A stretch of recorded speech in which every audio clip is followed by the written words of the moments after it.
we are now less than 2 weeks away from the one-year anniversary of U.S. troops leaving Afghanistan. That withdrawal has since become one of President Biden's biggest failures. 13 service members killed, thousands of Americans and allies left behind in the country. And this is not to mention the billions of dollars worth of military equipment that was left in Afghanistan. And our next guest is promising to hold the Biden administration accountable. Joining us now is Florida Congressman Michael Waltz, who is a member of the House Armed Services Committee and a colonel in the U.S. National Guard. Congressman, welcome to the show. So you say you're going to get accountability for these 13 Gold Star families who lost their loved ones and for that equipment, billions of dollars worth that was left on the ground that I mentioned. How do you plan on getting accountability?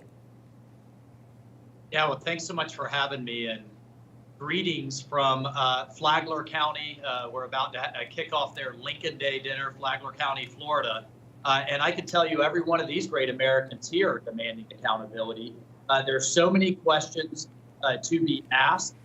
Why did we give up Bagram Air Base, which is the only air base in the world sandwiched between China, Russia, and Iran? Why wasn't there sufficient planning? Why did the evacuation start sooner? How could we possibly leave hundreds of Americans behind Taliban lines? And you know what? We remember Biden saying there was approximately 100. You know what the real number was? 8 times that. They've now admitted it was 800. Not to mention, on top of all of that, that al-Qaeda is back in Afghanistan. So that's where we are 1 year later. But to answer your question more directly, when we get the majority back, we will have an investigation into this led by the House Foreign Affairs Committee, led by the House Armed Services Committee, calling the generals, the State Department officials, the intelligence officials, all to account. We want to know what was advised to Biden, what he ignored. He says the buck stops with him. Well, we're going to hold him to account. So, you know, it's interesting. As we are now recognizing this one-year anniversary, State Department spokesman Ned Price went out and started talking about where we stand 1 year later. Take a listen to what he said. Ending the longest war in American history was never going to be easy. But 1 year later, we are in a stronger position as a country because of the president's decision. Better able to focus on the threats and challenges, but also the opportunities of today. We are stronger and better. Do you want to talk about disinformation? I don't know on what front you could possibly use those two words when referring to Afghanistan and how we withdrew. Yeah, well, tell that to our allies that are being hunted down right now as we speak. Right. Tell that to the girls who can't go to school, women who can't go to work. How about to the Chinese and Russian and Iranian propaganda machine who say, you better work with us because America will abandon you. They cut and run to a bunch of Taliban thugs. And then God help us if we have a future Pulse nightclub or San Francisco, or again, God help us, we have another 9/11, right? Or the soldiers that are going to have to go back to deal with this mess. So, I just don't know if that's just ignorant, disconnected political spin or some kind of unhealthy mix of all of the above.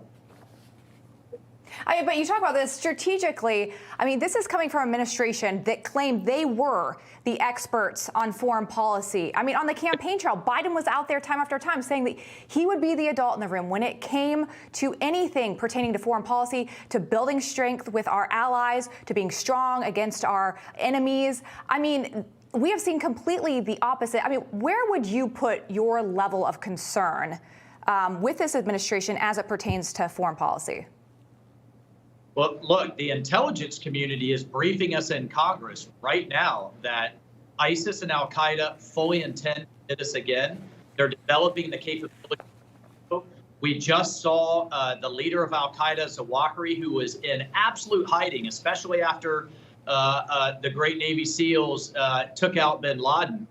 He was in absolute hiding, but yet he felt so comfortable that he was staying in the Taliban's #2 guest house, enjoying the sunrise on the balcony when thankfully 2 CIA Hellfires took him out and sent him off to Allah.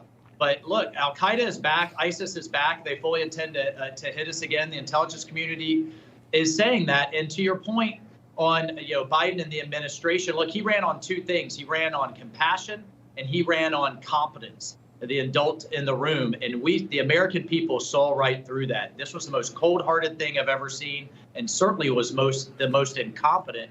And we saw his poll numbers start tanking as a result. And then finally, for him to stand before the world and stand before the nation and say this was an extraordinary success was just a slap in the face to every veteran. And all those veterans groups who so bravely stood up when their government was failing and started getting Americans out, started getting our Afghan allies out. Many of them have exhausted their savings, quit their jobs, and you know what? They're still at it. You never leave a fallen comrade. But I just don't know how this ends for them because they're not going to let it go. Congressman, we only have like a minute left, but Nancy Pelosi went off to Taiwan, to do her little farewell tour visit. We've got another congressional delegation over there, and now we're seeing China lining up warships once again in the Taiwan Strait. How much does this buildup concern you from a military perspective? Are you concerned that we're potentially growing closer to some kind of military action? Well, just listen to the words of Chairman Xi of the Chinese Communist Party. He has told his military to be prepared for war by 2027, to be prepared to take Taiwan militarily, and be prepared to stop the U.S. Navy and our Space Force and our Air Force from intervening.